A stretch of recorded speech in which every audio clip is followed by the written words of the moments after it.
Captain Billy Foster was riding on the back of his war horse between the burning stick houses of the Kumeyaay camp. The horse's name was Jaipur, after the city in which he was purchased. Back then, Billy was working with the British government to enforce the rule of the crown on the jungles of India. In the 5 years since, not much has changed. Today, Captain Billy Foster was working with the American government to enforce the rule of President Polk on Southern California. He did this by killing Indians. American Indians, which was the only real difference between his current profession and his previous one. Billy Foster and his bloodthirsty gang would massacre entire families of native men and women. They would sever the scalps from their heads and sell those scalps to the American government, all in the name of manifest destiny. 2 weeks ago, they were killing Kuwiyas. Today, they kill Kumeyaay, but the difference never really mattered. All that mattered was the color of their skin, the god that they prayed to, and the man to which they paid their taxes. As Billy passed the countless corpses of mothers and children and elderly men, he eventually reached the camp's perimeter. He dismounted his trusty steed and stood beside Mitchell Hopkins, who was scanning the distant horizons through the lens of his telescope. It was a German import with a golden trim that read Ich kam, ich sah, ich Sitka. It was the most expensive thing that Mitchell owned, and it was bought entirely with the money he had made from killing savages. "You see anything?" Billy asked as he swept the dust from his jeans. "Saw a kaya with a leg in its mouth," Hopkins replied without pulling the telescope away from his eyes. "Is that all?" "That's all, aside from the sand." "Alright, good. But keep looking, alright?" "Yes, sir."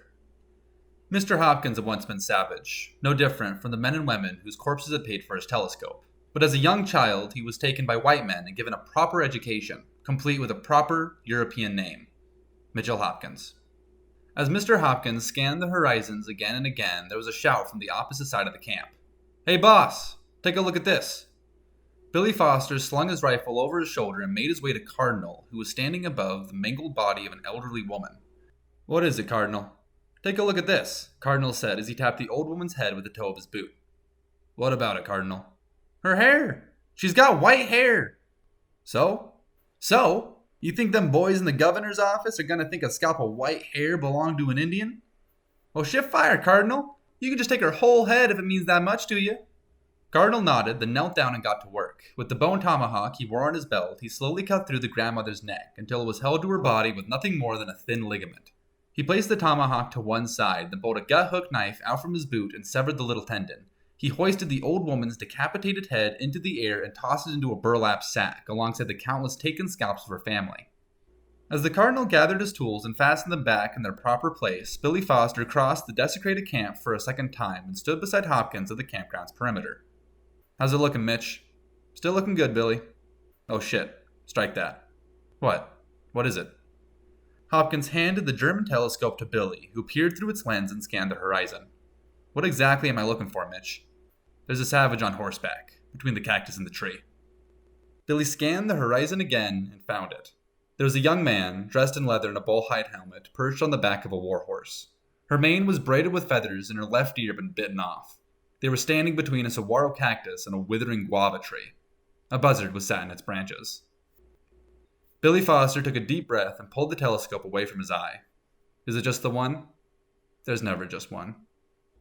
5 minutes later, Billy Foster was dead. He was shot with an arrow, longer than he was tall, and shot again with a musket. The blast from the musket was short range, barely a foot behind him. It punched a hole the size of a watermelon straight through his chest. He was lying dead in a puddle of blood, but most of it was not his own. Most of it belonged to Jaipur, who was lying dead beside him.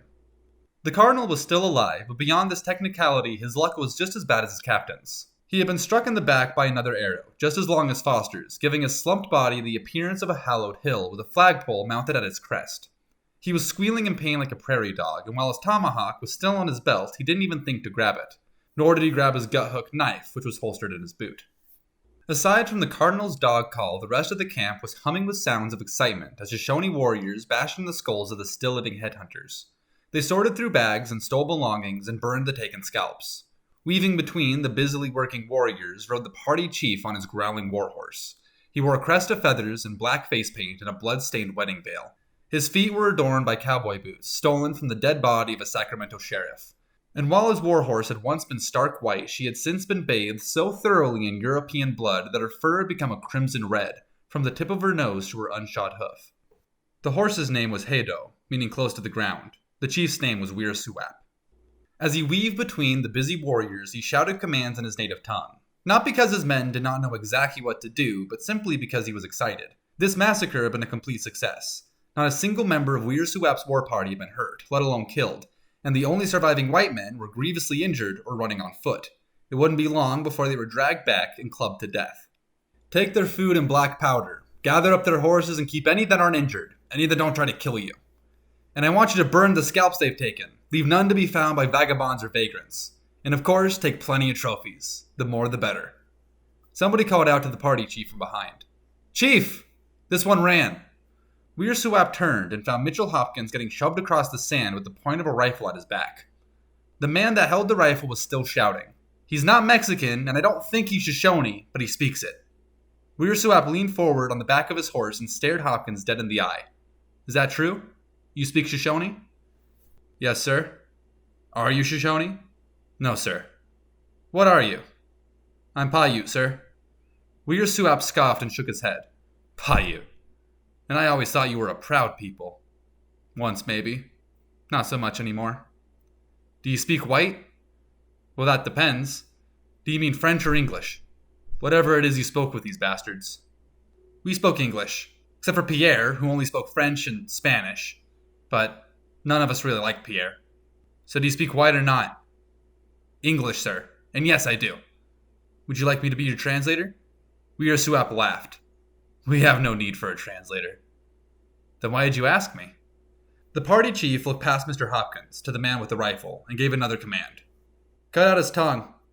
Then tie a rope around his neck and run a full gallop until his body no longer follows.